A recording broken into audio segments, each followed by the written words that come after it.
Welcome aboard the USS Aeronome. To become a member of our crew, please visit perfectorganism.com/support. As a patron of Perfect Organism, you'll receive exclusive perks and early access to content. Incoming audio transmission received.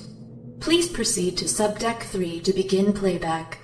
Thank you, and welcome aboard.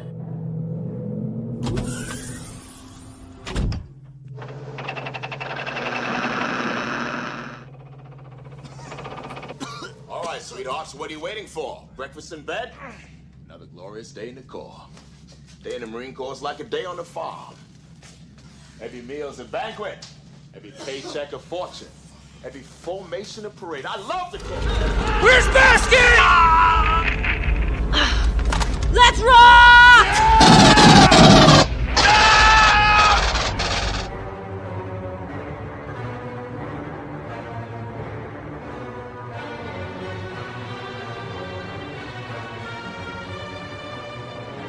Final report of the commercial starship Nostromo. Third officer reporting. The other members of the crew, Kane, Lambert, Parker, Brett, Ash, and Captain Dallas are dead.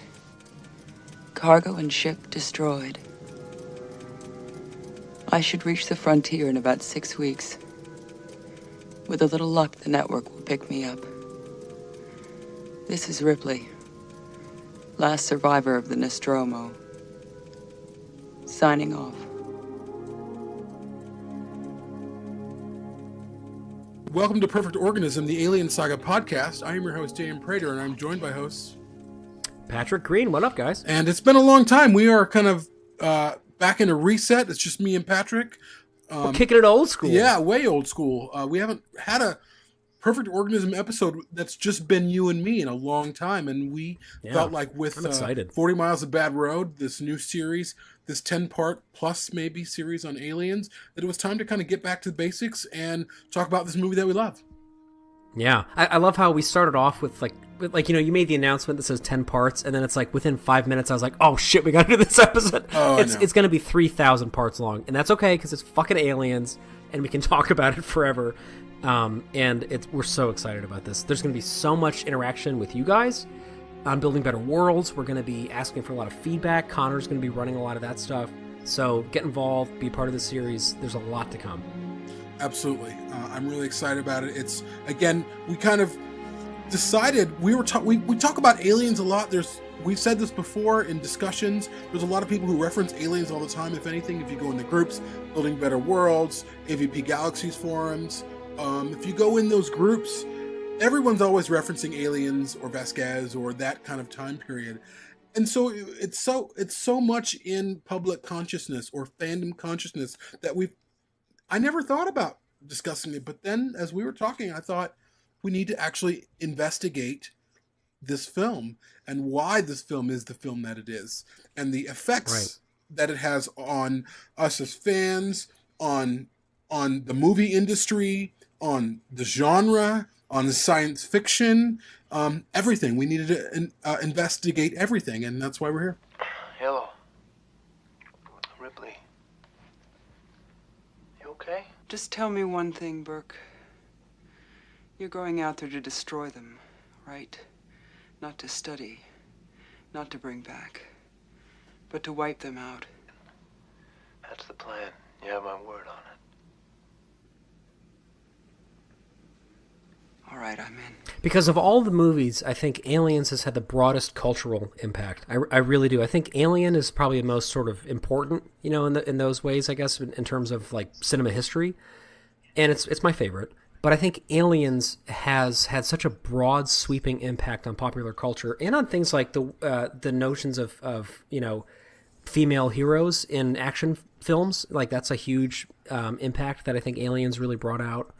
In terms of effects, in terms of what you can do with science fiction.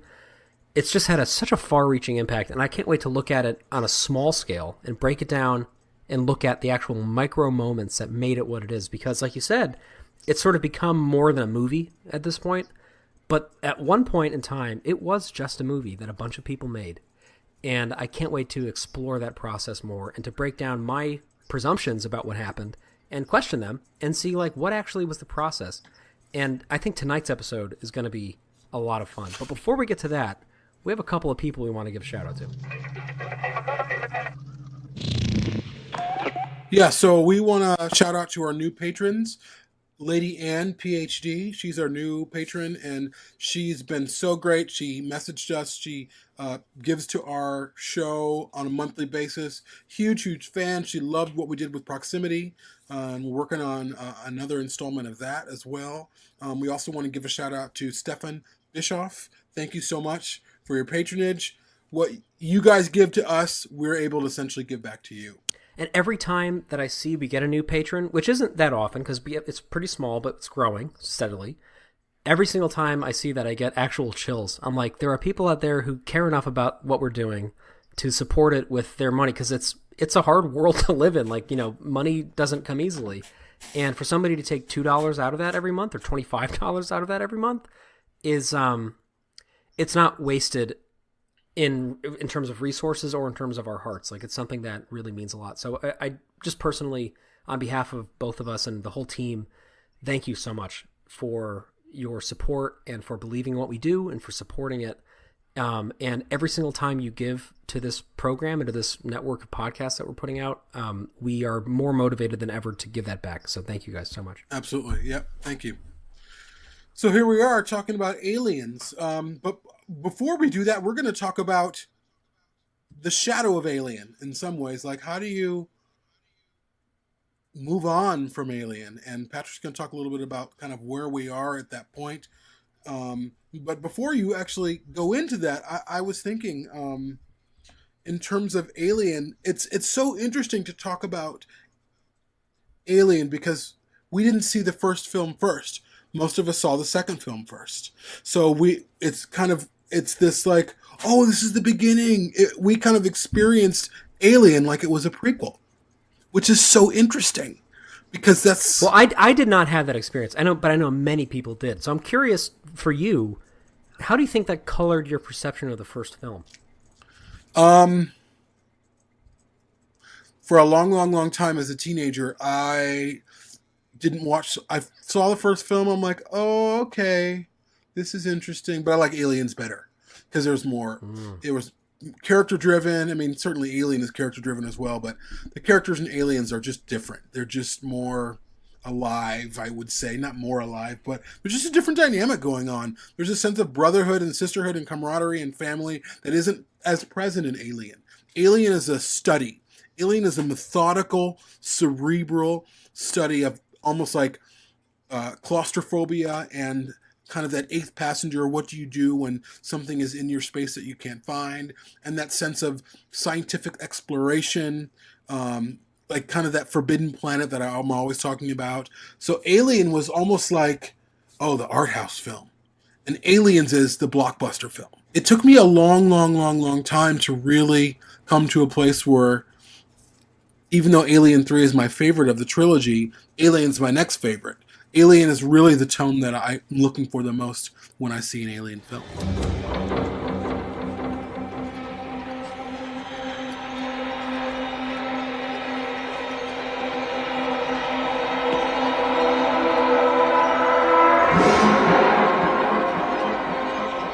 It's interesting you bring up the character in the ensemble because it's hard to talk about, and I noticed as you were breaking it down, you kept kind of checking yourself because you're right. In Alien, the characters are also really indelible and very alive, and the ways they interact are very real. But there's something different in Aliens, in the characters in Aliens, and I think part of it comes from the fact that in Alien, none of them want to be there.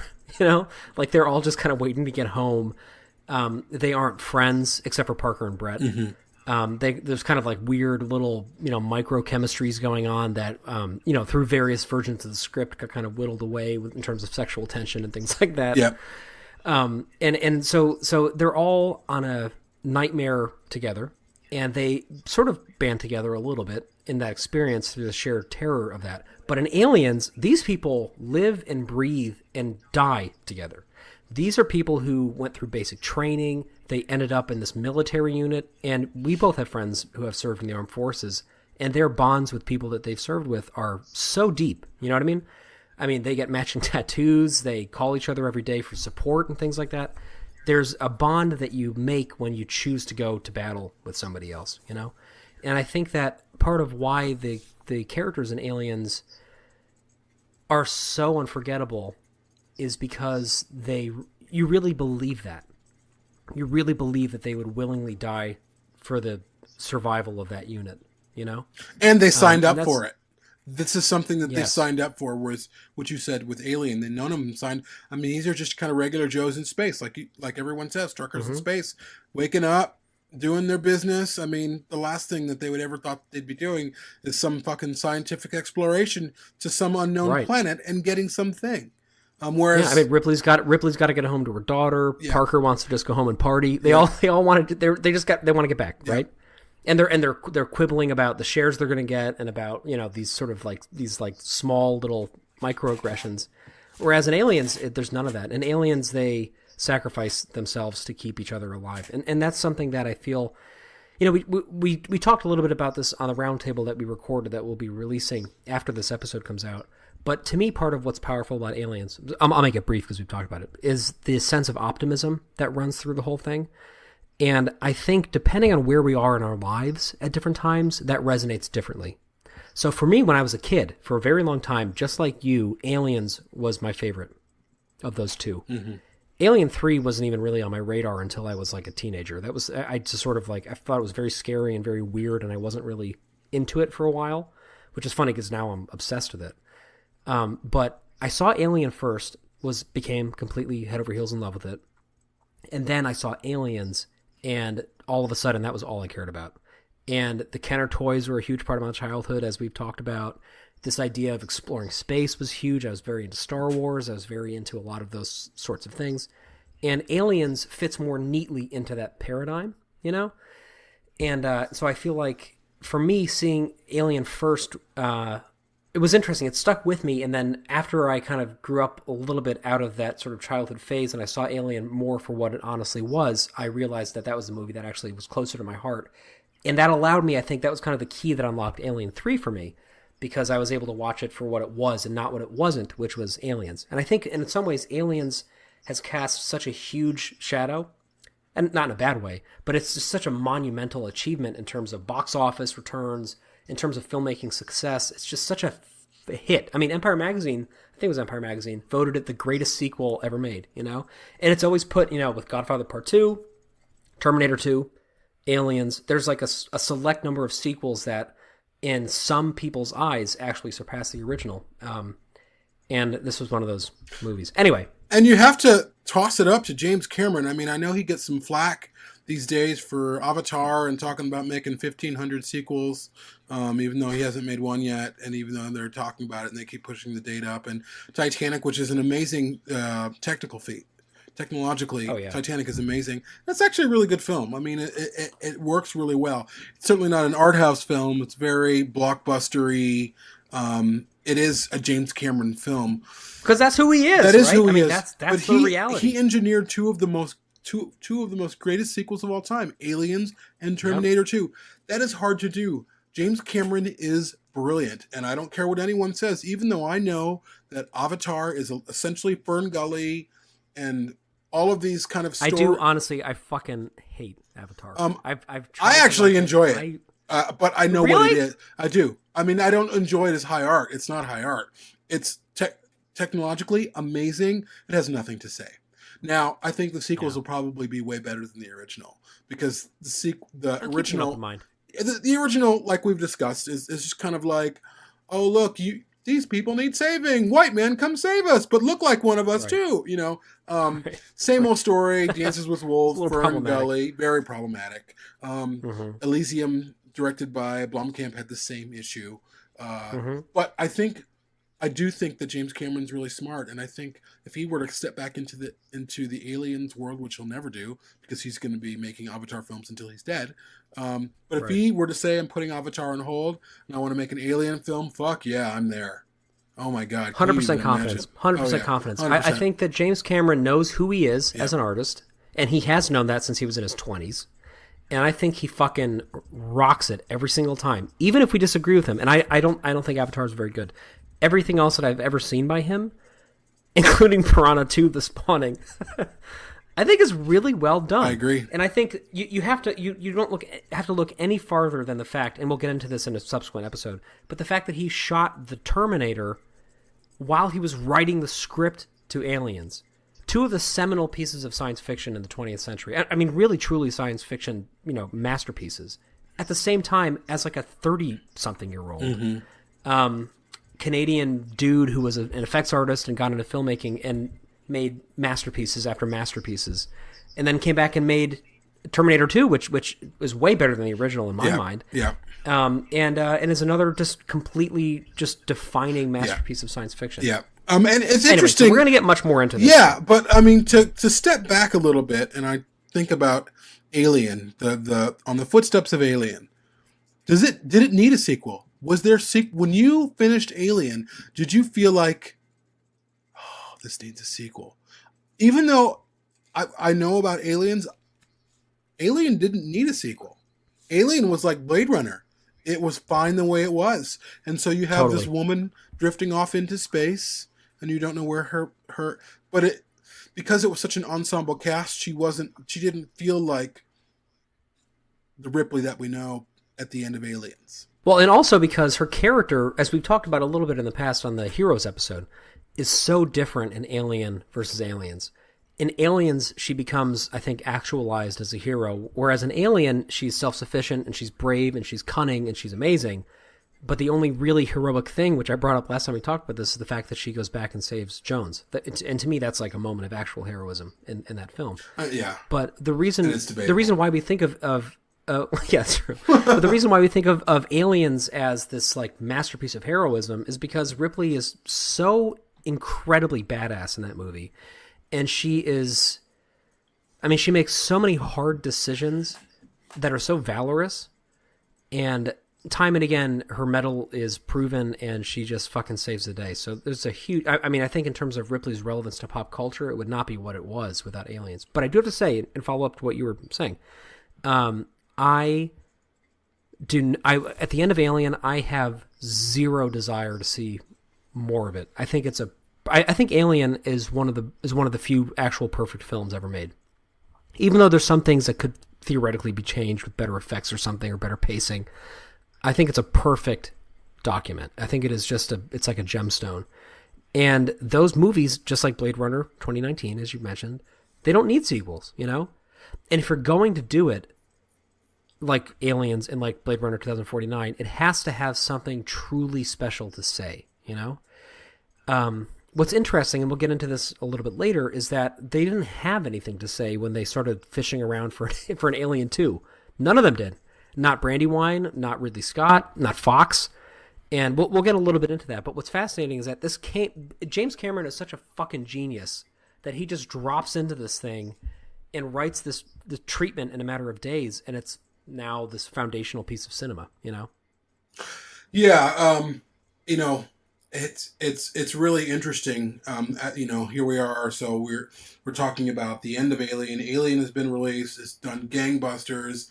Crazy experiences of people in the audience, all over the world. People throwing up in theaters. No one's seen a film like this before.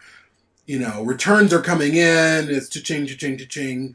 I think it was made on $11 million. I think that was the budget. Well, actually, so I have the numbers pulled up because I have thought until preparing for this episode that it did gangbusters, but it really didn't actually. So it made $78.9 million in the U.S. and almost $8 million in the U.K. during the initial run. But the what do you call it? The budget was $11 million. That's gangbusters, right? So hang on. So the actual budget was. Let me see if I can find it. 9 to 11 million. You're absolutely right. Yeah, which is super impressive. But due to a series of kind of book cooking events, Fox said initially that they lost $2 million on it. Oh boy, which is kind of crazy. Yeah, I know. Yeah, So anyway, so let me just go through some of the numbers. So the total worldwide gross is somewhere between 100 and 200 million dollars, basically, at this point. Yeah, which is huge, right? But at the time, it was critically actually not universally beloved like it is now. And on top of that, it wasn't a huge, huge financial hit. The story of it was not that it was a hit. Keep in mind, Star Wars had just come out, right? Which had basically blown the lid off of everything. And then you have, within the next year, you have Return of the Jedi. You have Empire Strikes Back, rather, come out. And then you have Return of the Jedi, and you have this sort of this explosion of science fiction, right? Blade Runner comes out in there, too. So it's a paradigm where sci-fi is making a ton of money, and making a lot more money in some ways than Alien did, especially when the accounting wasn't as straightforward as it could have been. So I think in terms of a financial imperative, there really wasn't that much of one. In addition to that, and this is something that I kind of wanted to touch on a little bit later, but I'll just bring it up now for the sake of conversation. Fox had just let Alan Ladd go, the president. And it was now owned by Mark Rich and Marvin Davis, and they could not give any shits about having a sequel to Alien. So whereas Ladd was pushing for one before he left, like basically right after the movie dropped, he was gone, and all of a sudden you had a new management team that didn't want to do it. So it was sort of a situation like what we're in now. It was not quite as tumultuous, but there was a very big business transition happening, and in the midst of that, there was a lot of uncertainty about the future of this film.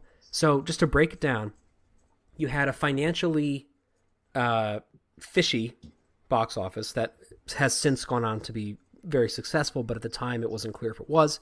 You have a mixed critical reaction, but a lot of publicity, right? Because of the barfing and the running out of the theaters and stuff like that. Yeah. And you have a change in management in a studio that is not interested in making the film. So that's kind of what we're operating in.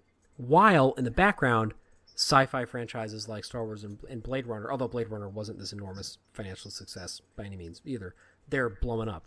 But Star Wars is the at that time though, Star Wars is king. Star Wars is doing gangbusters, it's making hundreds of millions of dollars. So everyone wants sci-fi.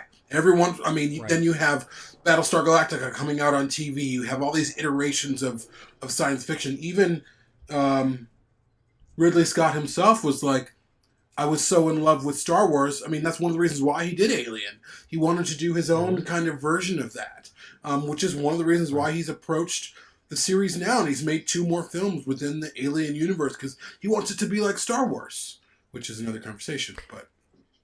And he was talking like that back in the early 80s about Alien, because at the time, and actually I have one more quote that I'll whip out now, and then I want to get to our personal feelings on this, but before we do. So he was interviewed by Cinema Fantastique in, let's see, when was this? 1984. And you can actually read a ton of this on the always wonderful Strange Shapes blog, which we all love. But he was asked what his ideas for an Alien 2 would be. And this was basically right after Blade Runner. This is while he was trying to get Tristan and Isolde pulled off. And this is also the year Legend came out, which actually I really enjoy. I love Legend. Yeah, it's a little cheesy, a good movie, but it's good. Well, it's just weird that it's it doesn't feel like a Ridley Scott movie, but yeah, I it's do very enjoy different. It.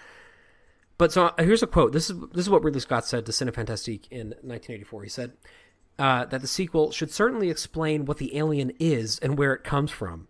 That will be tough because it will require dealing with other planets, worlds, civilizations. Because obviously the alien did come from some sort of civilization. The alien was presented really as one of the last survivors of Mars, a planet named after the god of war. The alien may be one of the last descendants of some long-lost, self-destructed group of beings. So that's fucking Prometheus. So totally. Totally.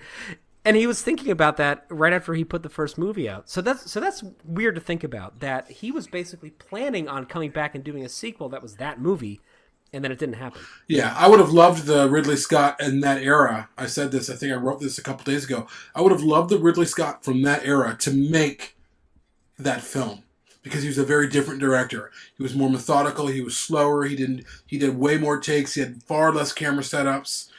He was more patient. He also wasn't producing very much. Now he's a monolith, or is that the right? Yeah, is that the right term? He's a megalomaniac. Well, no, I don't know. He's that. He's that too.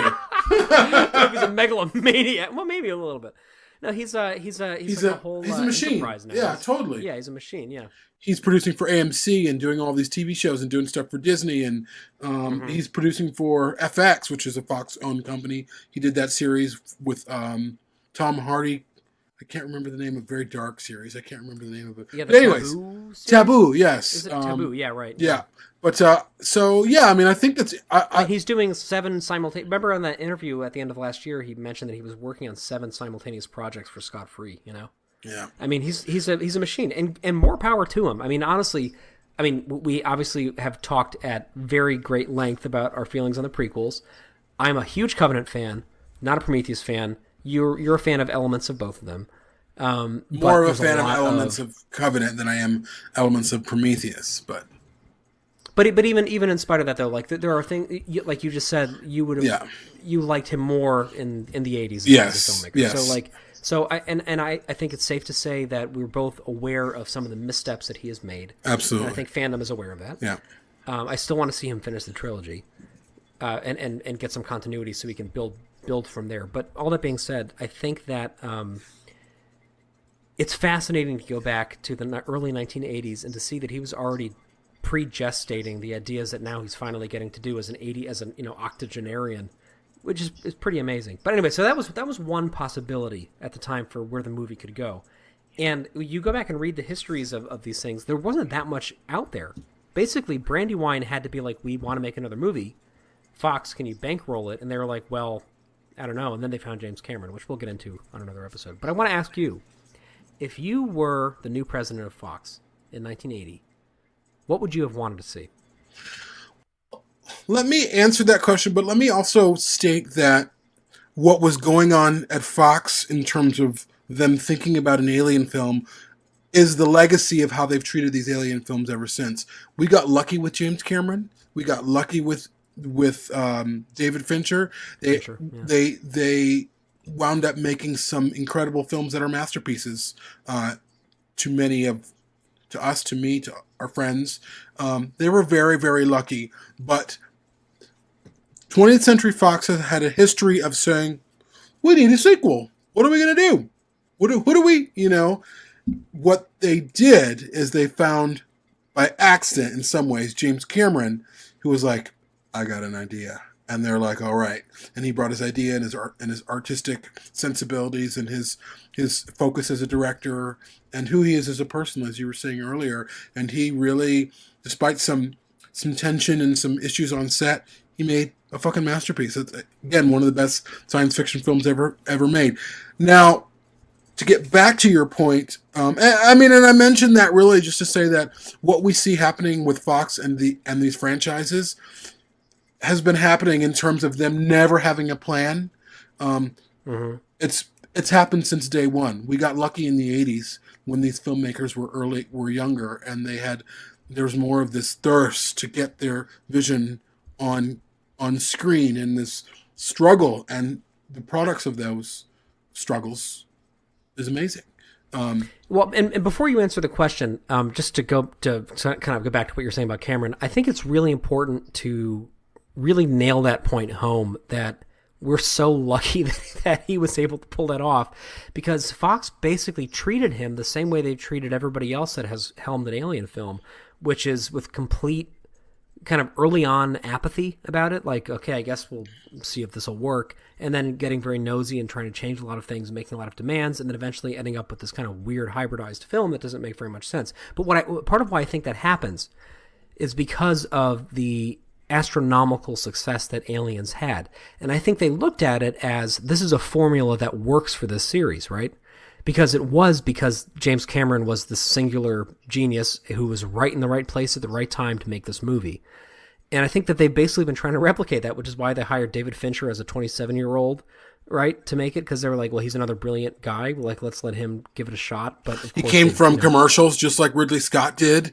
He had a pedigree of working on some big films, just like Ridley Scott had a pedigree himself. So they probably thought, hey, let's kind of follow our same steps. And but it was a very different company. And they did it again with Janae, too. It's the same thing. They did. However, he was young, he was thirsty. However, but with Genet, it was really the first time Fox was like, we can't treat our directors like this anymore. We have to give them creative space.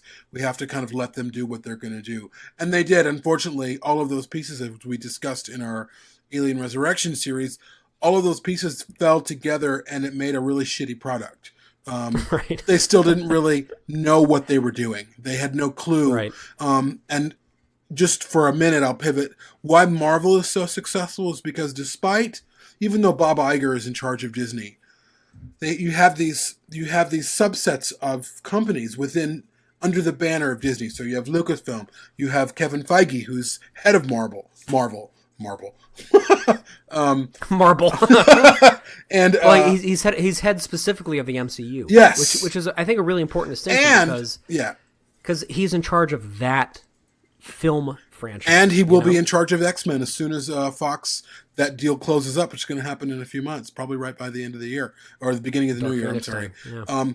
But why those films, even with Star Wars, even though some people are kind of like, with the new Star Wars, there's systems set up in there so that these companies operate in, specifically with Kevin Feige. He's got writers and directors and people working on stories to ensure a good product.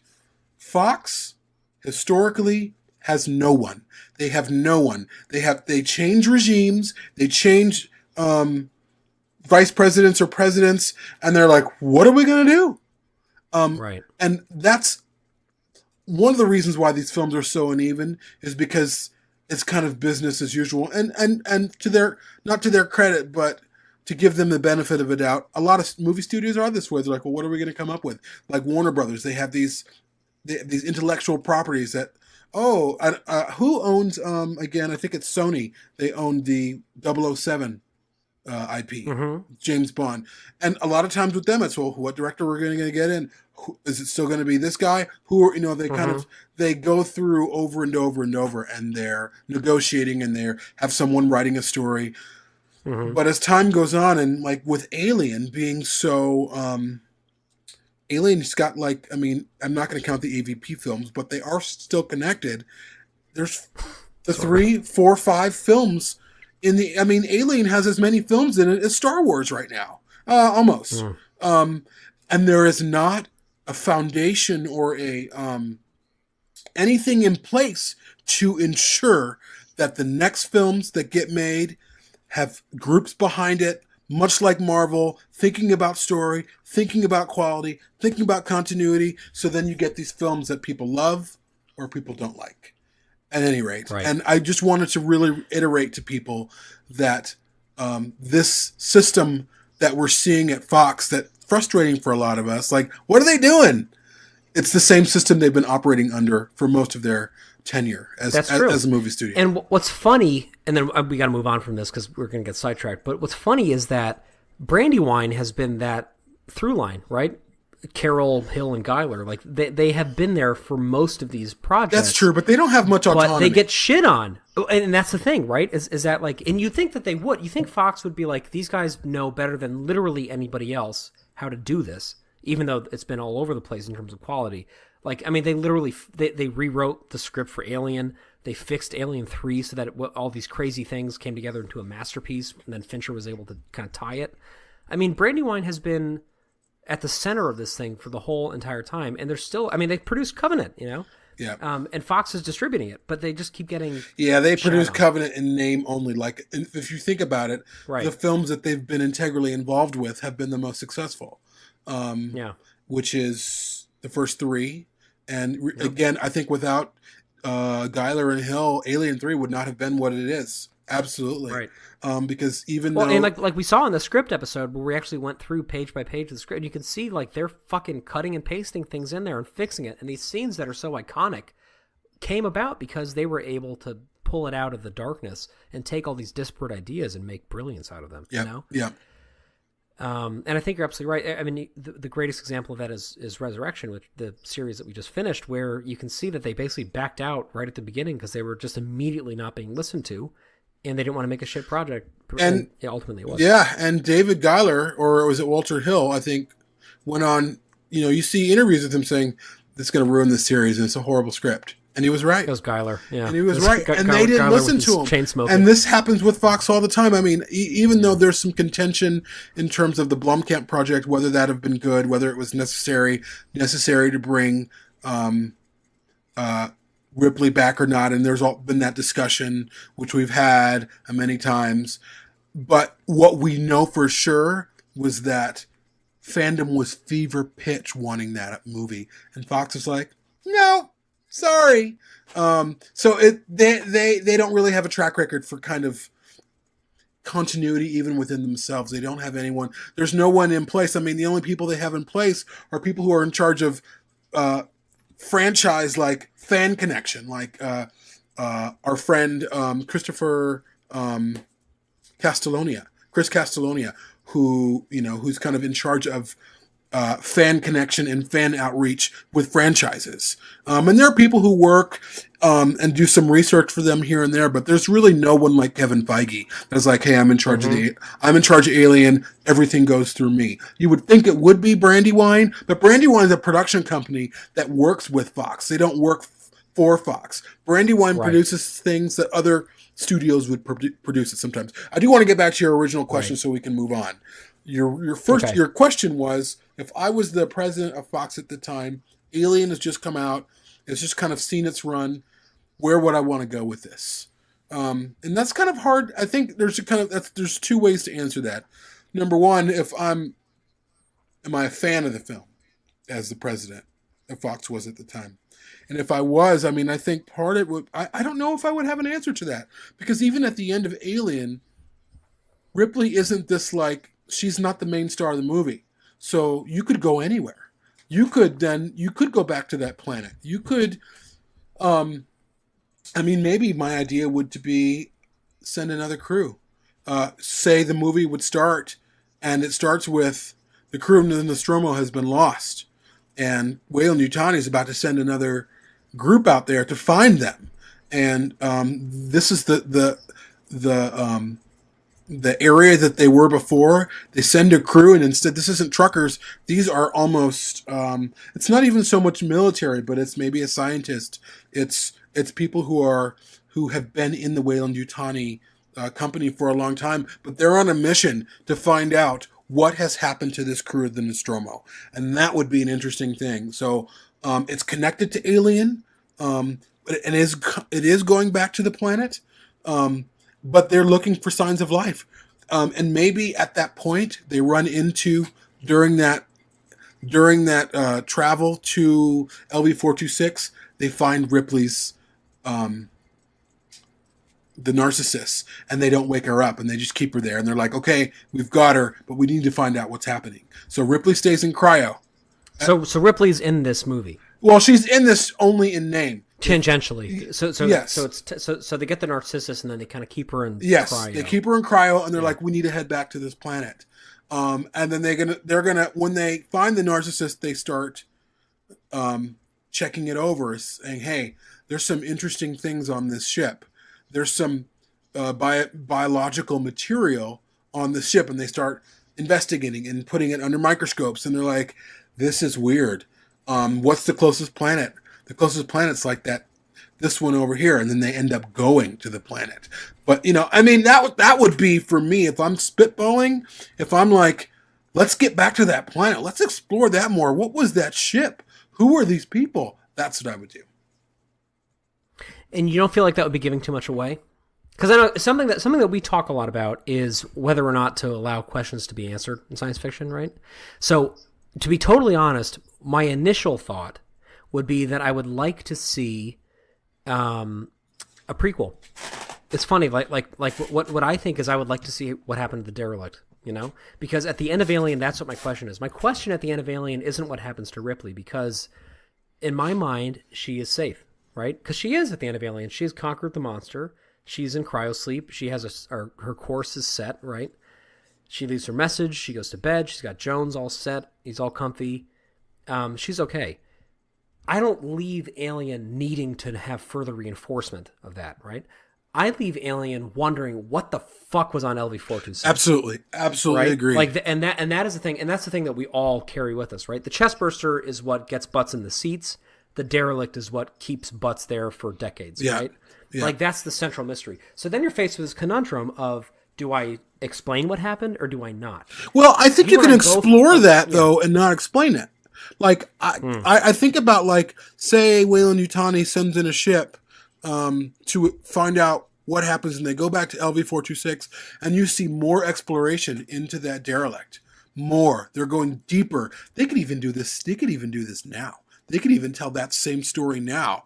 And Ripley could continue drifting off to where she goes, and they can continue story. But whatever. They could investigate the derelict, and I think wouldn't it be amazing if, like, you have this crew of people who are trained for this. So you have maybe a couple of military people, maybe a scientist, but these people are trained, but they also have a relationship established. These are fixers, not fixers, but these are people that Weyland-Yutani are point people who have always worked. Surveyors. Yes, and they're people who are experienced with terraforming. They're experienced with hostile organisms. Yes, they know what they're doing.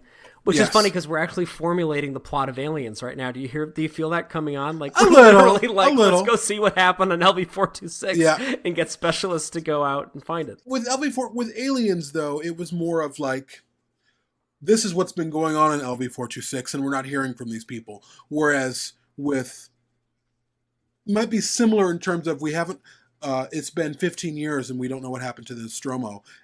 And they've sent people out, and maybe they don't even run into the narcissists. We just see the ship going back to LV-426. So it's set obviously way before the events of Aliens, and they get to the ship and they're just exploring, and they find some things, and maybe they find some remnants of the Nostromo during the set down or whatever, but they have nothing they're just taking in data, and I'm like, well, it seems like maybe they were here, maybe they weren't, and there's a beacon coming from this thing over here, we're going to go and explore it, and they explore something, and could you imagine if they're in this thing, and what if the engineers had sent off someone else at that same time, and they get into that ship? You mean like the engineers? Yeah, but it's only one. Fuck. And you imagine they're in that big derelict, and they're looking around, and all of a sudden they're looking, and they see this statuous, this 9-foot tall thing turn, and who doesn't see them, and this thing turns and walks.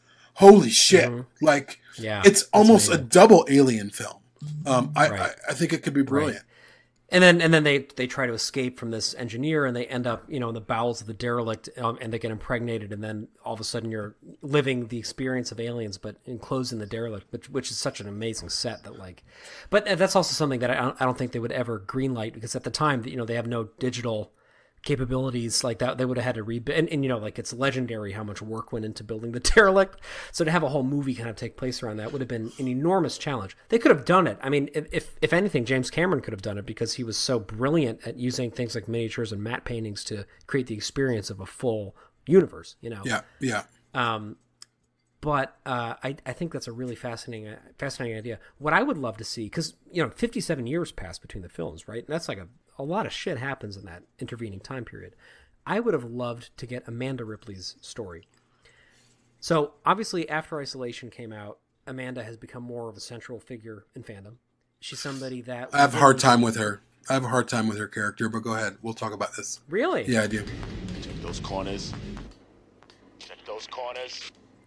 She's Ripley. Interesting. We already have a Ripley. We don't need another one. But she's just our conduit to get us into a ship that looks like the Nostromo. Of course, there's some things that are different on Sevastopol. I love that idea. I do. I just feel like the world building was so good or not just good, it was amazing for Isolation. That's what people are attracted to. I don't particularly think, not to say that Amanda Ripley's story isn't interesting. It could be. The way they set it up, I'm not such a fan of. Now, well, you got to play the game. I have played. Now, but listen. No, you got to play the game. I did play from the beginning. With Dan. You got to sit down, get some Cheetos, I did. Some Mountain Dew, sit in the basement, put some sweatpants on, and fucking play Isolation. No, but listen. Hear me out. Yeah. I think the setup for the game is awesome. For a game, it is amazing. It's rich. The story works. It's awesome. As a movie, it would not work. Okay, I disagree. I also think that Amanda is a perfect conduit into a film because she gives us a chance to connect with something that we feel familiar with, but from a different level. She has a different life experience. She grew up on Earth. She has a different, she doesn't know where her mom went. She's trying to find her. And we know her mom so well. We know the core of that character in our hearts. But I don't want to re-engage with Ripley again. Resurrection was a very genuinely painful experience for me in that way. I hate the fact that she was dredged back after having, in my opinion, the greatest death scene in the history of all fucking cinema at the end of Alien 3. Yeah. I hate that she was brought back. The reason why I'm such an anti-Blomkamp version person is because I hate the fact that he wanted to bring her back. I think that Ripley is a perfect, iconic character and a huge part of our lives, and I don't want her to be kicked while she's, a dead horse kind of a thing. Yeah, I understand. And to me, Amanda serves this great function of allowing us to continue to dialogue with the character of Ripley, right? With Ellen Ripley, to continue to have this sort of way of touching her emotionally without actually having to experience her story anymore and having a new version into it. I think she's a great idea for a protagonist. I would agree that she's a great idea in a film. Like I know in Isolation, they put her in a costume that's just like her mother's, and I was like, let's not make her mother, let's make her someone different. And I think as far as the game goes, I just wasn't sure what they were after. And I think if Amanda's going to be in a movie, and I would be all for it, make sure that we're not making her a Ripley substitute. Make sure that I don't, which is one of the reasons why Shaw and Daniels is failing. Because there's only one Ripley. Stop doing it. Bad call. Right. These people are dead, Burke! Don't you have any idea what you've done here? Well, I'm gonna make sure that they nail you right to the wall for this. You're not gonna sleaze your way out of this one. Right to the wall. And now, if we want to follow Amanda's storyline and make her just a different kind of woman, where she's not as strong. And what's interesting about Ripley and Aliens is everyone says that she's badass. She doesn't try to be badass. She's following her instincts. She has great sense of integrity. She's also terrified, but she can compartmentalize that really well. Well, that's part of why she's so powerful. Yeah, it is. And the fact that she embraces fear, she's aware of it. Yeah. She's almost beaten down by it, and then she comes back. It is the most flawless. In my heart beats Ripley. In my heart beats Sigourney Weaver. Me too. So don't touch her. And that's why I'm saying that is just allow us to have her for who she is as this legendary person who exists in a time and a place, and it's realistic, and doesn't come back and get cloned or come back as a fucking alien costumed person. Allow her to live in that space. Totally. Although she is alive, but the thing is, a version of her is alive after Alien Resurrection. There's that not that they need to touch that again. But they could touch it in a very she's in Paris at the end of the special edition, fucking sitting on a hill. I don't know what she's doing. I don't know. I don't even care. Whatever. I'm a stranger that character is gone. Yeah, right. Yeah. But what's great about a character like Amanda Ripley, in my opinion, is that it allows us to touch elements of Ellen Ripley's character, and it allows us to see echoes of Ellen Ripley in her, right? Part of what's so cool about being a dad is getting to see these little things about myself pop up in our kids that I never knew about myself. And I'm like, oh shit, like that's why he does that. That's what I did as a child, That's why he made that decision. And nobody would think that my kids are facsimiles of me, but if they were to interact with my kids and not know me, they would get some sort of a sense of who I am because of that. They are a version of you. They are somewhat of a facsimile of you. Absolutely. I mean, at birth, but then as they develop and they change, they path, their own path gets charted, and before you know it, they're very different, even though there are these ties. So what's cool about Amanda Ripley to me is that it allows us to more clearly see some elements of Ellen Ripley that it's easy to forget about, right? Yeah, that's true. The ways that she acts, which I think is kind of cool. But I do agree with you. This is something that I would personally. So if I were in that position, if I were in Alan Ladd's position, had he not been fired in the early '80s. I would probably have not wanted to engage with Ripley again, because I think that a huge problem in storytelling in general, in franchises specifically, and acutely in science fiction franchises, is we focus on, we have an entire fucking universe to explore, and we focus on one storyline, right? Yeah. One storyline with one family over and over and over and over and over again. Like we talk about the Enterprise, we talk about the Skywalkers. Like everything is about these very small pods of people, and they interact with other sects of people, but everybody else is just sort of a bit player in their story. Yeah. I understand why, right? Because in science fiction, it's so expansive and there's so much going on that it helps to have like an anchor point like that. But I think if you don't prime the audience to be dependent on that, if you treat it from the beginning like an anthology, then I think that it becomes you set up a paradigm where it's okay if you take chances. It's okay if you try to divert from what people would expect. So to me, I love what you say about having Ripley sort of maybe just talked about, or maybe like the Narcissus is in holding somewhere and they haven't woken her up yet. So that it ties it to that universe, but then we get a whole different story. So in my initial conception of this, I would love for Amanda Ripley to grow up and decide she's going to find out what happened to her mom, and to organize, to get a job within the company, to lead that expedition that you're talking about, basically, and to go find out that they should have called Colonial Marines, or they should have called Defense Forces, because they're walking into a trap, basically. And then you have this really dangerous situation, like the first film, where they're not at all prepared for what they're walking into, and they're confused and they're ridiculous and they have no idea how they can survive. Aliens, as much as I love it, and I do love it in a very deep way, the thing that's always bothered me about it is how disposable the xenomorph feels to me. And I know people have different feelings on that, but in my mind, the aliens that are in the second film feel more like less mysterious. Dispatchable. Yes. Right? Yes. Much less mysterious.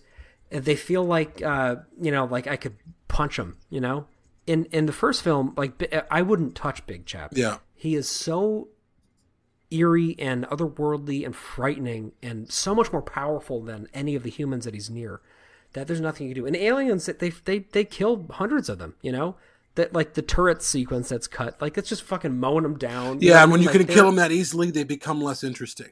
They become less mysterious. They become less...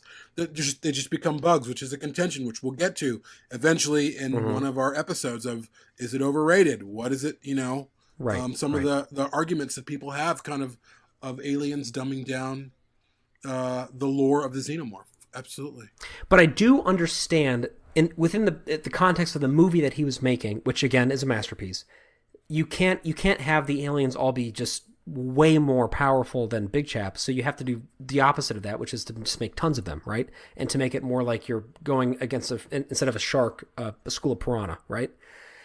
Or a shoal of piranha. And I actually keep piranhas, which is why I'm like being specific on the. Did you know that? You have them? Yeah, well, they're all dead now, but for years I had many of them. Really? They were fucking badass. Yeah, they were. I knew people who had pets. piranhas growing up. Yeah, very interesting. I had red fish. bellies and also a black piranha. Really? Yeah, they're fucking cool. And a little tiny tank, so they could barely swim. Good job. I'm kidding. No, expansive. I had an ocean basically in my apartment in Boston. I grew up with fish all my life. Actually, I miss having fish. Oh, you really? Oh yeah. Nice. Well, go get some. Maybe. Bitch. Anyway, so instead of going up against the Great White, the Jaws in space thing, you go up against a multitude of lesser threats. But doing that changes something very fundamental about the xenomorph, which is that it becomes disposable and it becomes a matter of quantity over quality, right? Which is somewhat reset a little bit by having the Queen, which is kind of allows them to be in a situation where they're against such a more powerful version of the xenomorph that you get that dynamic back a little bit at the end of the movie. But anyway, I think that going with our story that we've kind of been co-developing here, which I think we should get co-writing credit on. Yes. It's mostly your work, but I'm jazzing it up a little bit. I think that it would be nice to have really profoundly outmatched circumstances again. To have surveyors on this planet with maybe a couple bodyguards, and 10 of them get impregnated because they fall into the chamber. And before you know it, they're being overrun, and then the engineer shows up, at the end of the movie, and a sort of a fourth act scenario, and then they're trying to escape from the engineer, the xenomorphs running around, they're trying to get off the planet. And then in the midst of that, they find out that the Narcissus has been caught at a relay station and that Ripley's survived, I just think that opening it up more at the beginning would have allowed more possibility, but it would have been a much harder sell because of the way the world was operating in the early 1980s. Yeah, on the heels of Princess Leia and Luke Skywalker and characters that people loved. It's interesting, as you were talking, I keep thinking about Ripley, and as much as I love her, and, the first 3 Alien films, beat in my heart, and I think about them on a daily basis. What is so difficult, the mountain that the prequels have had to climb and have not successfully climbed it, and I think you can even agree in terms of Covenant, you can't top Ripley. Not that you need to set out to top Ripley. They haven't even come up with a character who has touched her. They haven't come up with characters who have touched Vasquez, Burke, Gorman. There's a little bit, the only 2 characters that, or character for me that sticks out as indelible into my brain is Ferris. I think about Ferris quite a bit. That performance, her terror, just that whole scene, it plays in my head all the time. And so that setup that you're talking about, you have this character of Ripley, and we follow her for 3 films, and then sort of a version of her in a 4th film. She's so wrapped in the hearts of people that these films like Prometheus and Covenant, even though there's some great things in Covenant, I mean, I love an hour of that film. I love it. There's still this gaping hole. Because we're still getting versions of Ripley. We are, and we're totally not getting their own. Yeah. So we had 3 films where there was actual Ripley. We had a film where there was clones of her, and 1 clone in particular, and then we had a film where there was basically Ripley as a scientist. And then we had a film where there was a proto Ripley as a grieving widow, who's in charge of the cargo bay. And she's kind of a second officer, just like the original Ripley. I mean, she's more of a clone of Ripley than Shaw was. At least Shaw, they tried a few different things. They made her, they tried to make her more religious, even though that fell flat on its ass. I mean, Shaw was horribly written. She wasn't well acted, even though Noomi Rapace is brilliant. I mean, most of those roles were horribly acted because they were horribly written. They were terribly acted. And that's the problem with Prometheus to me, is that not only, like we were talking earlier today about how there are characters that make stupid decisions in both prequel films. I can totally agree with that. But the stupid decisions that are made in Covenant, to me, feel like decisions that are made by people who make bad decisions and get their comeuppance for it. Yeah, I disagree. Bad decisions in in Prometheus... Well, that's for another time. The bad decisions in Prometheus come about because they're stupid. It's like people because they just don't make any sense as humans, Well, and it's funny if we're thinking about it. And I was watching. I like the idea of biblical stories told by people who aren't believers, because it's just they bring in interesting viewpoints. And so I started to watch Gods and Kings or Exodus, Gods and Kings. I was howling. That film was so fucking bad. I was howling. I was like howling. It was so bad. I was like, of course we got Prometheus. Of course Prometheus. Look at this movie was very similar to Prometheus, where it was really well made with some really great ideas, but it was horribly written. It was written like on the lowest common denominator. Not that I want to get too far into this, but the larger point was, it's hard to follow up pedigrees like Ripley, like Parker, like Dallas, Lambert, Vasquez, Gorman, Drake, all of those people, and none of these new films have done that. And they're not going to succeed until they do. But in the absence of that, I still would say that you have to take the film for what it is, and to me, the prequels are more about the ideas and the philosophies going on, which is again a separate conversation. But to pivot back to what you're saying, I think.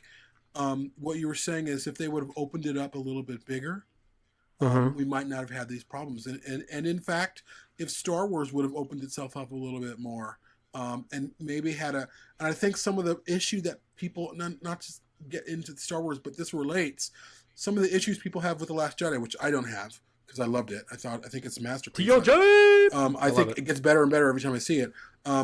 He tried to do that with Finn and Rose. He opened it up a little bit more to this different, and people hated it. They hated it. Some people did. A lot of people did. I was like, hey, it's not Skywalker. It's a little bit different. You see the little boy at the end with the broom that he force pulls part of the movie. over. Yeah, Best I part of the mean, movie. to say that anyone can be a hero, anyone can have this power, and people were like, Universalizes nope, it, yeah. nope. And that's the problem: getting out of these boxes of expectation, and I have them too. And it's going to be hard for me in an Alien film to see someone who isn't Ripley, because it's like, even though I don't like to compare, if you're not going to sell me on it, I'm going to end up comparing, because I just already saw someone better in a movie prior. Anyways, to get back to your main point, because I don't want to veer too far off, the film should have stayed open. So we would be a little bit more open ourselves to maybe the story of Covenant, to maybe that crew, so we could experience them more as characters, as opposed to, well, these characters aren't as good as those characters. So. Right, because a big complaint that a lot of people have is that we were constantly comparing the characters in the new films to the characters in the old films. And to be fair, there's a lot of very specific reasons for that. Like, I don't know why we're still getting every Alien film with a white female protagonist. I don't like, why does it always have to look the same as every other? You know what I mean? Like, there's a reason with short hair. Even it's like that specific. Like, why don't we just?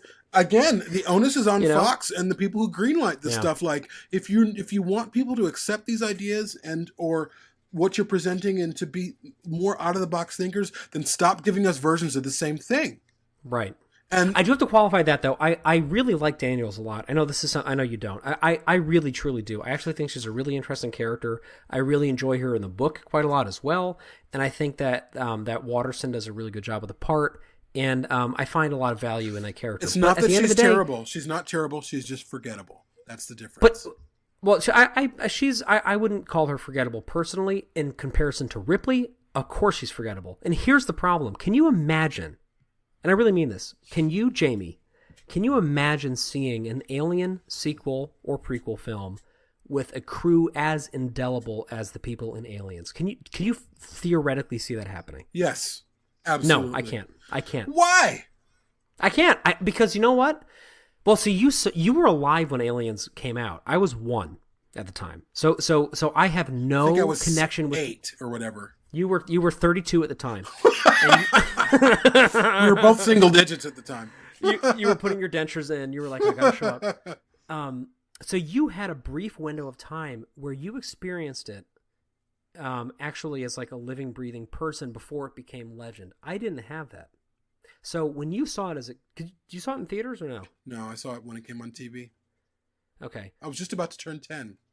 Shit. So yeah. So it was too late for you too. Then what I'm curious about is if people who saw it at the time connected as deeply to those characters as we do now.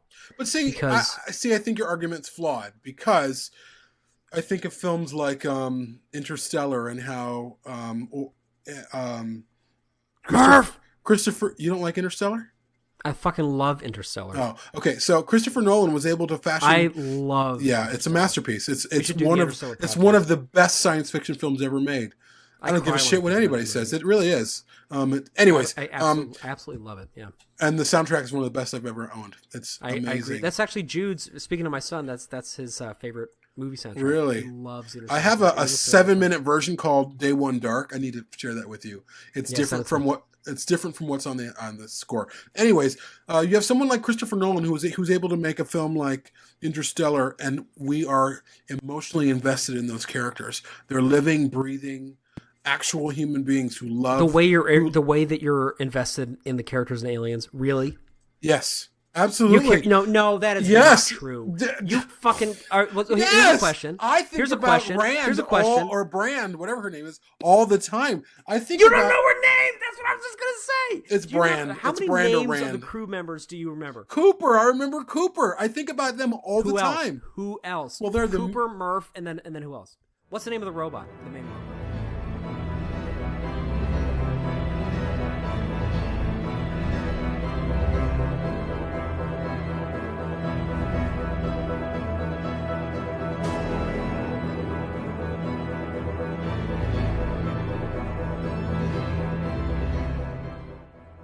TARS. Okay, fine.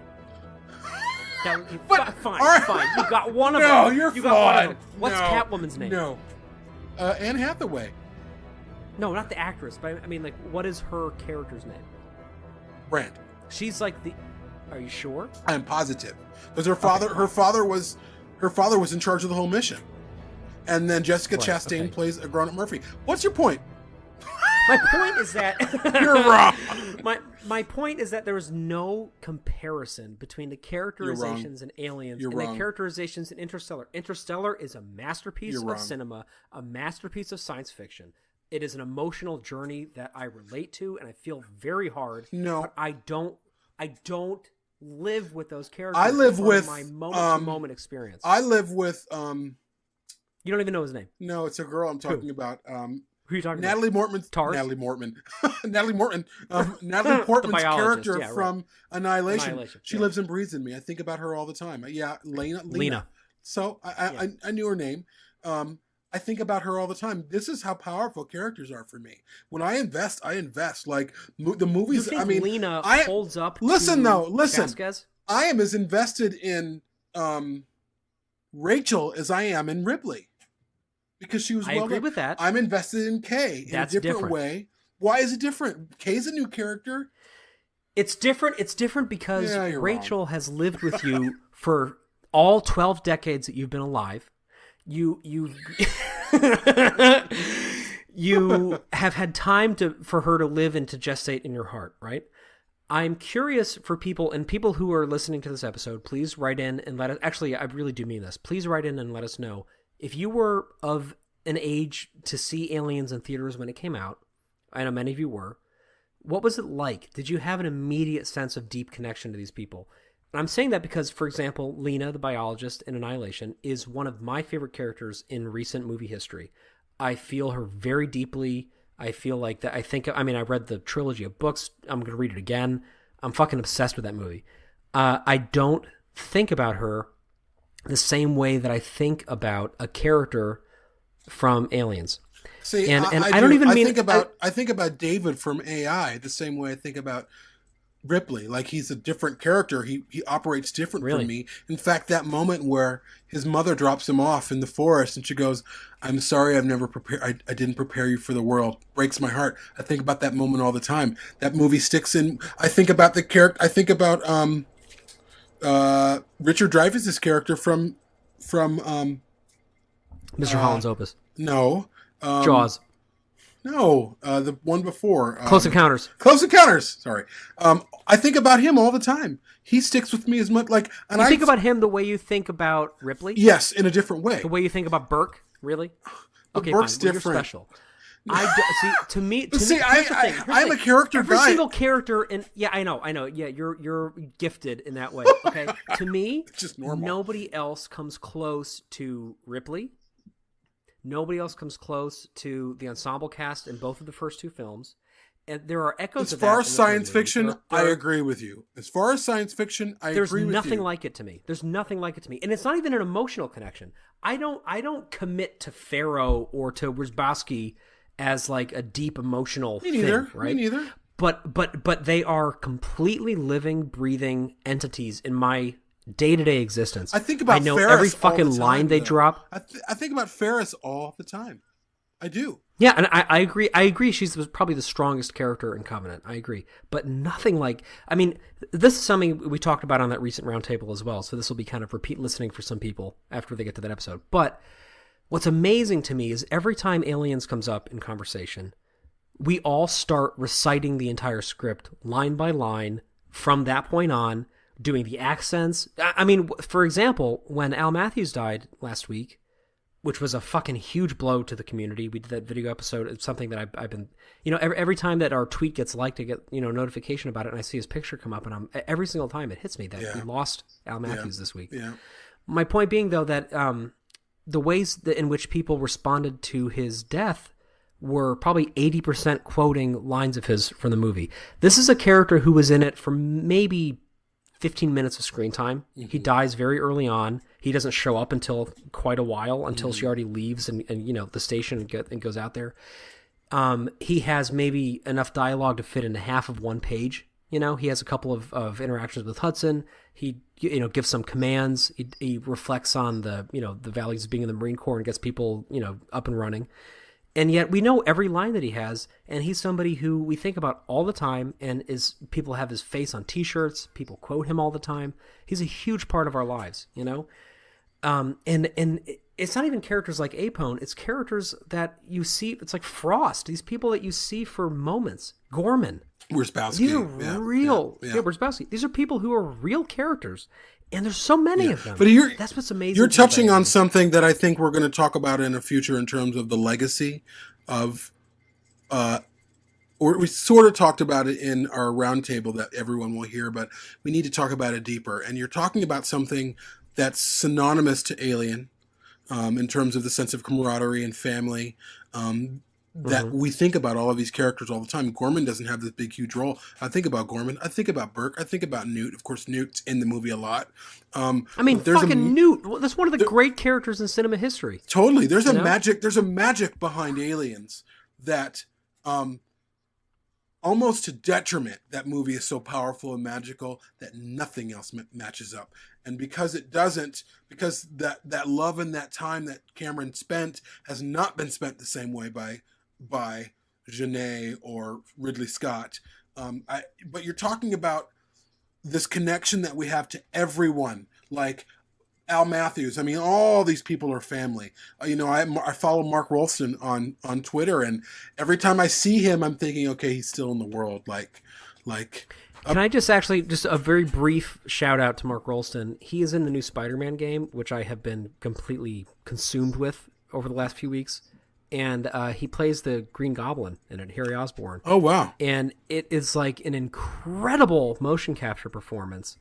And I really highly recommend anybody who hasn't played it yet, which I know is not many people because it's like one of the best-selling games of all time, fucking pick it up. You can see him doing an amazing job in this role. And I'm so glad that not only is he still in the world, but he's still getting great work like that. Mark Rolston's a god.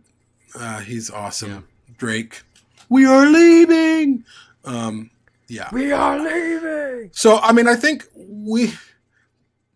that, obviously they went into the direction of Hicks says that.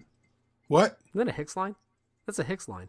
I know, but I'm thinking, he says Marines, we are leaving right after you see Drake. Right. So that's why. And also Hicks is a character that too, I have to say, yeah. Like, I mean, Hicks feels like a father to me, or a brother, or someone. I don't know. There's something about Michael Biehn as Hicks that there's something. I fucking love Michael Biehn. Me too. There's something when I was like a kid, I was like, that's about what him. I want to be. Yeah, totally. When I was like a little kid, I was like, I hope that I am exactly like him when I'm an adult. Yeah. He is. I was in love with him. So handsome. Yeah. He's also so quietly charismatic. And I think one of my soft favorite roles though. of his, there's a tenderness soft, about right? Yeah. And you don't see that very often in action protagonists. And you look at him in The Terminator, you look at him in Aliens, you look at him in Tombstone. I mean, Tombstone is one of my other favorite. It's one of my top 10 favorite movies of all time. Have you seen Tombstone? Oh, of course. Yeah, it's a great film, and it also has like the same cast as Aliens for some reason. Yeah, so many of the same funny. actors. Yeah, and what's his name? Who plays Huck? Bill Paxton is in it. Bill Paxton, but oh my God! Whenever we podcast, I always Kurt Russell, Val Kilmer. Val Kilmer, yeah, he plays what's his name? Doc Holliday. Yeah, he's awesome. That movie is amazing. I remember seeing that in the theater. It was so great. Oh my! See, because I'm not old enough. I was like 3 when that came out. Yeah, but I was a kid too. I was little. I was probably. Yo, you were fucking. You drove there in your own car. you got your Depends on. You sat down with my grandkids. Yeah, like come on, child. But that movie to me is a great example of Michael Biehn doing an atypical part and doing an amazing job with it. And yeah. I wish that his career had that sustained level of intensity. I hope he's in the new Terminator movie. That'd be interesting. They should cast him in the new Terminator. Give that man some work. Yes. He's amazing. He is. And as a young boy, it was really helpful for me to see somebody like Hicks, who was not hyper masculinized. You're right. Even though he was heroic, right? Yeah. He was just like me. He was like he was a white dude, but he wasn't like the John Wayne type. Yeah. He wasn't the Rambo type. He wasn't Schwarzenegger. He was like he did the right thing, and when it was his turn to listen, he fucking listened. When Ripley stepped up He did not get in the way and go, oh, well, that's not a woman's thing. He was like, she is saving him. He acquiesced to her too. When he could have been in charge of that platoon, he kind of like realized this is better off with her. And because he was like, she's like, I believe Corporal Hicks is in charge. Aren't I right, Corporal? And he goes, yeah, she's right. He's very reticent about it. And it's interesting, the dynamic between him and Hudson, where Hudson's like, badass, funny guy, we're gonna do this and do that. But then when the shit gets shitty, he's like, I'm scared, I don't, he's freaking out and he's having all these anxiety attacks. Hicks is like, dude, calm down. Like, Hicks really steps up. Like, yeah, you're right. I mean, he is an unusual supporting character / protagonist. He's amazing. And you really don't see, he's a leading man. He was a leading man in the 80s in that capacity. He was. And these roles were very nuanced and very kind of like Ryan Gosling almost, just very kind of quiet and very inner, and yet very charismatic and very grounded. And a character like Hicks, I think, we talk a lot about, and I don't want to get too much into social issues on this, but we talk a lot about the importance of Ripley as a female action protagonist, right? And about how that was a really great thing in the history of cinema, because it opened up avenues for roles for women that hadn't been as frequent before that, so that they didn't have to be saved as much, and she wasn't the first one, but she was the first really cultural moment in movies making, I think, where you had a very strong female hero. And that wasn't like a superhero, But then what's interesting is that the social sort of progressivism in Aliens. Okay, this is a small aside. What's fascinating is that Aliens is at its heart, in a lot of ways, a very conservative film in terms of it's full of this proto-jingoistic Americana sort of, to the fact that they even have stars and stripes on their uniform. It is a movie that was made by early 1980s Hollywood, right? This is a time when we had experienced in recent history this humongously humiliating, tragic Vietnam conflict that was, we had walked out of that with our tail between our legs. Tremendous loss of life. Nobody believed in institutions anymore. Everything was falling apart. You had the hippie movement. You had all these riots. You had student protests, right? It was a very turbulent time in the United States. And then in the 80s, we come out of that and we have this buttressing of traditional conservative values, right? We're launching at this point into the Reagan era. We are looking for leadership. I mean, we just been through fucking Watergate before this too, right? Everything was all over the place. So America was looking to kind of reconsolidate and to build on strength, right? And that's the paradigm in which something like trickle-down economics could prosper, because that's what people believed in, right? We believed, again, in American exceptionalism. And you see that in the movies that Hollywood was putting out at the time. You see that in the fact that in the early 1980s, you couldn't throw a rock without hitting a movie starring a muscular male protagonist firing guns in a jungle somewhere, right?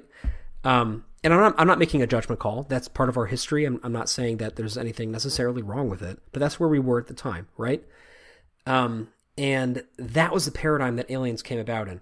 And this movie was made with this very kind of like, we can not only go in there and confront our fears, but we can conquer it with superior firepower, I mean, they literally had things like that emblazoned on their outfits, right? This idea of superiority through superior weaponry and funding and blah, blah, blah, blah, blah. What's interesting is that in the context of this thing that's outwardly very sort of traditional conservative America filmmaking, you have this movie that's actually a lot more nuanced than that. That says that basically becomes this this Vietnam paradigm again, right? It becomes like a way to re-engage with the Vietnam War, and it becomes a way to talk about what happened.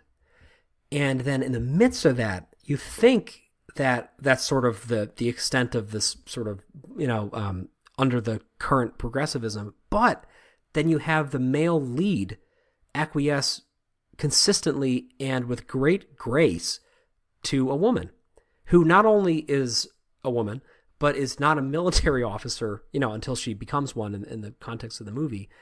But she is just better for the role. And he doesn't make a big thing out of it. Like, we talk about an alien all the time. Part of what's great about Ripley being cast as a woman is because nobody makes a big deal out of that, right? Well, she's just allowed to function as a great character first. She's not her Exactly. gender first. She, Right. These days, so many of these female characters are sexed up. So many of them, their costumes are different. They're showing more skin. Ripley had none of that. Yeah, she Right. got down to her panties, at the end of Aliens, but it wasn't sexy. It was more about her feeling comfortable and vulnerable and at ease. It wasn't sexual whatsoever. There was an element of that, I suppose, because there was someone invading that territory. There's that discussion that aliens... And that's okay, but Yeah, from a totally. storytelling thematic standpoint, I mean, Yeah. the whole movie is about men's fear of giving birth and getting blowjobs. You know what I mean? Like, yeah. I mean, that's Or like that's giving blowjobs. sort of the thing. Yeah. Or, yeah, right. So it makes sense. Like it's a sexually vulnerable position to be in. Absolutely. And it's frightening because of Yeah. that. And there's an air of eroticism to it because there's an air of eroticism to the xenomorph, obviously, Yeah. and that's okay. But what's cool about Aliens is that instead of just relying on that, of having this female hero, there's a point made about the guy who's in charge at that point of this unit of soldiers allowing her to take control Yeah. and admitting that he was not Yeah. the strong one in Yeah. that situation. And I think that's a really healthy thing. For me, as a young boy, it was really healthy for me to be looking up to Hicks and to be looking at him modeling that behavior, that if you don't know the answer, if you're not right, you better fucking listen or Yeah. you're not going to make it out, Yeah. right? And that's something that we still, and again, I'm not going to get into social things, but we still in society deal with a lot of the time is not knowing when to listen. Yeah. I'm excited to have our episode about Ripley and her gender, because I think it's something that we haven't really... We've touched about here or there. Yeah. We've touched about here or there, but we haven't really had a full discussion. And there's a lot I want to talk about because it's fascinating. It's really, really fascinating.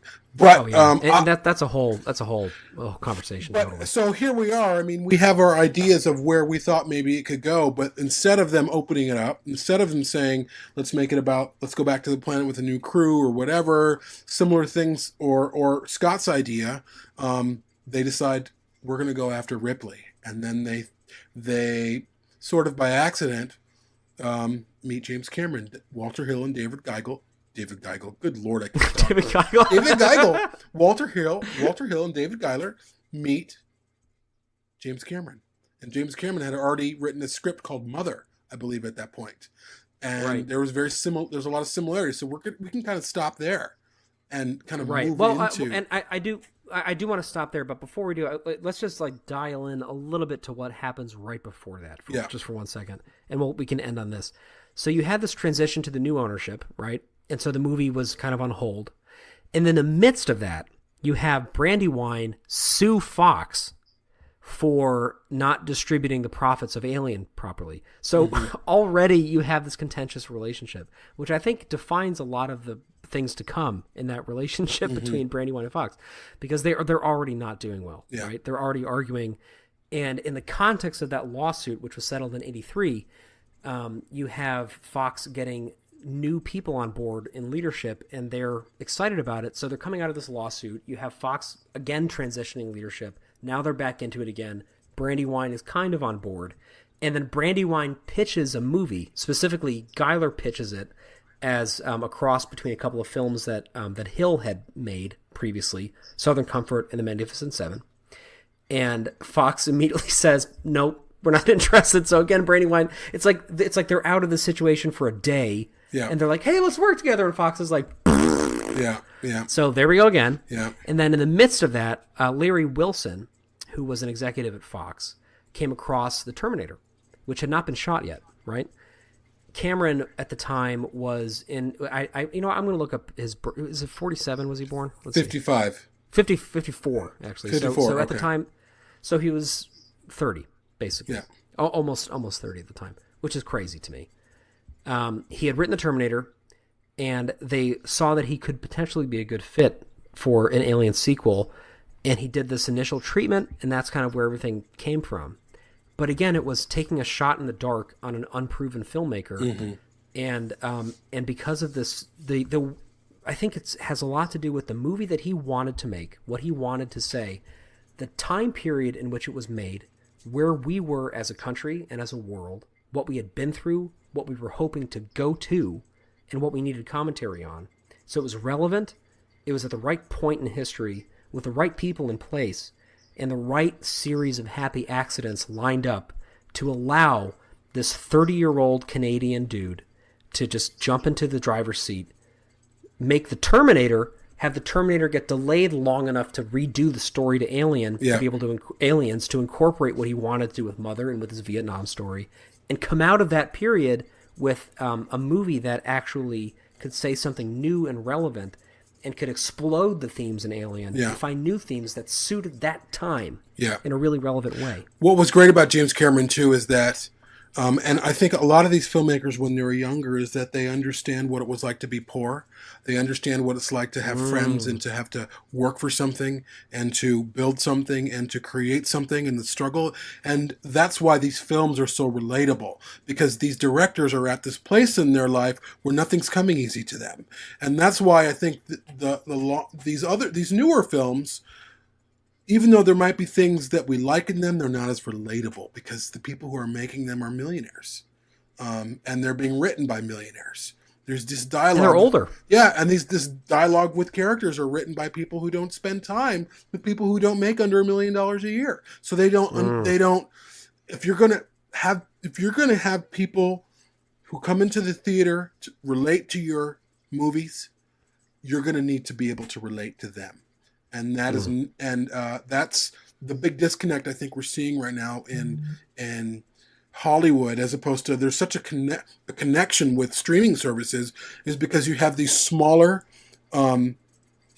filmmakers who don't have an outlet, and these people, like now you have Facebook Watch coming on. Facebook is going to start producing their own content, and they're finding these filmmakers like A24 is taking a risk, and they're saying, "Hey, we like what you're doing, and we're interested in quality." A24 has been such an amazing thing for Hollywood. Yeah, I feel like that we're so lucky that they're making films that we're connecting with, and I think the Hollywood machine, they don't, they're not connecting with people like they used to because they're so far removed. And you see that as evidenced in people who watch the Oscars, people who watch the Emmys, people who watch the Golden Globes. Those percentages of those audiences are just plummeting every year. Is the new low. People aren't tuning in because Hollywood cannot relate anymore. And that's the problem. And I'm kind of sorry I'm rambling on a little bit, but that was the genius. No, you're not. But I'm thinking, though, as you're saying that, so it's interesting because before the system in which we get the science fiction explosion in the late 70s and early 80s, you had the studio system, right? And to my mind, that was actually probably the least relatable of any era. I mean, that's like the Howard Hughes era. That's when you had these, absolute dynasties of filmmaking that would have these stars on contract that would, put them up in these ivory towers, and, they would be completely disconnected from the world. And they would make these movies that were much more sort of presentational and less introspective, by and large. I'm not trying to generalize too much, but and then you had this wonderful sort of subjectivization of film in the 70s and 80s. And then as the 90s come about, you start seeing an increasing amount of these sort of franchises spawning and the sequelization. And then now we're in the absolute apotheosis of that, right? Yeah. Now Marvel's really pushed all that. Marvel has made every big studio say, Universal was like, let's bring back all the scary shit. And that didn't work. That fell flat because they didn't know what the fuck they were doing. Not a clue. But what's amazing, so here's the thing is that Marvel, and I say this as somebody who, comic books are a very big part of my life, and they have been for most of it. Like the idea of reading serialized stories is something that I've always really loved. And I think part of why Marvel has been so successful with the MCU is because this company has been for decades and decades and decades creating complex stories that branch across each other and that filter through each other, and keeping it cohesive and organized. So you can get things like, one of my favorite things when I'm reading a comic book is when you see, and just for like a shadow of a panel, an event that you recognize from a Fantastic Four comic you read 3 years ago. Yeah. You're like, oh shit, that's where this fits together, right? And Marvel is full of that, right? And they reference it. Usually when there's something like that happens, there's a little note with an asterisk that says, see Amazing Spider-Man 384 for this, right? Yeah. So they've been set up to do that. So when you get a company that can pull that off that effectively in this multi-universe format, also have control of their intellectual property in the studio system, you have basically a perfect storm. Fox doesn't have that. Fox was never born in a serialized storytelling medium, And none of these other companies were. But because Marvel's been so incredibly successful, everybody's trying to do it. They are. And even you have DC, which is a shit show. And they're all over the place. They're producing 4 movies with 4 different actors playing the same role. And we're doing an origin story, but we're giving these people, they're going to play the same characters in a different movie of their own. I mean, DC is fucking all over the map. They can't even get it right. It's like totally, too. It's like you never know what you're going to see. When you go see an MCU movie, you know what you're going to get. Yes, it's always great. Even if it does, even if you know, it's like, there's a reason why people love a sandwich. You know, when you order a sandwich, you're not expecting a fucking transcendent experience with 38 different flavors of meat and 29, you know what I mean? Like, if you go to a great delicatessen, right? If you go to like a really good Jewish deli and you get a fucking Reuben, it is like 3 things and they are done exquisitely well. And it delivers on your expectation, and it fucking rocks it. And there are slight variations. You toast the bread a little bit, you do a little more sauerkraut, but you fucking nail it with these limited elements. And there is nothing shameful in that. And I feel like a lot of the time, it's easy to harp on the commoditization of this sort of universe storytelling. A lot of people don't like the fact that Star Wars is dropping installments so frequently. A lot of people lambast Marvel for having such a rigorous production schedule that they're kind of constantly dropping new movies. But the reality is that like, there's a lot. Yeah, go ahead. There's nothing. It doesn't mean that it's not artistic, and I think it's easy to complain about it and to assume that it's just this sort of that it doesn't have a soul. But a lot of it does. It's just simple things done really beautifully well. Oh yeah. And maybe that's what Alien needs. I don't know. Well, Alien needs a structure or a group of people who are there to do that. And so much like a regime change or administration change in this country, when we get a new president, there's people who work at the Pentagon who are going to be there to ensure kind of the integrity of our military and our defense systems and all that. And that's what Fox needs. Fox needs to put people in a place where, okay, we might get a new president or whatever, and we might get new executives, but these people are in place to make sure that the properties that are doing well, that are succeeding, stay that way. And they're not doing that. And until they can do that, these films aren't going to be very successful. Because even, you know what they should do? What? They should fucking hire us. They should. Let's just do it. They should. This is we're applying for that job, Fox. Well, think about Disney and how much Disney has mined fandom in some ways, like for talent, for sometimes story ideas. Of course, there's a balance to that. Lots of times fandom is wrong, but really, what the Alien IP needs right now are committed storytellers, people who are committed to say, we want to see these people succeed. And the way Fox is doing it isn't working. I mean, the way Fox is doing Predator isn't working either, because they're doing the same thing. You know, they're doing, come in here, make this movie. Yeah, sure, whatever. Okay, that was shit. Why is it shit? I know. But you know what? We're in a time of extreme change, and that is when things either go really well or really poorly. So we're going to see. Yeah. You know, it would be a dream come true to be on a story group for Alien, the Alien IP. Oh my God, dream come true. Well, I think after this episode, we're gonna. I think they're listening. They love this. Yeah, they want that movie. They want Amanda to come back. She's gonna bring the survey team. They're gonna be outmatched, right? Right. It's deal. Okay. All right. I know we got to wrap. We have a lot more coming up in this series, so stay tuned for that. We're gonna be delving into aspects of the production, the pre-production, the script, the release, the impact on culture, as Jamie mentioned earlier, whether or not it's overrated, what fans think about it. We're going to have like about 3,000 roundtables. This is a mega series that will be occupying us for the next, 6 months, year probably. Yeah. And then we'll go straight into There's Alien. There's other stuff going on this. too, but next year's Alien's 40th anniversary, so it'll be all Alien all the time next year. There's so much coming up. We're so fucking excited. This has been so fun. I had a great time. Me too. And I can't wait for the next one. All right.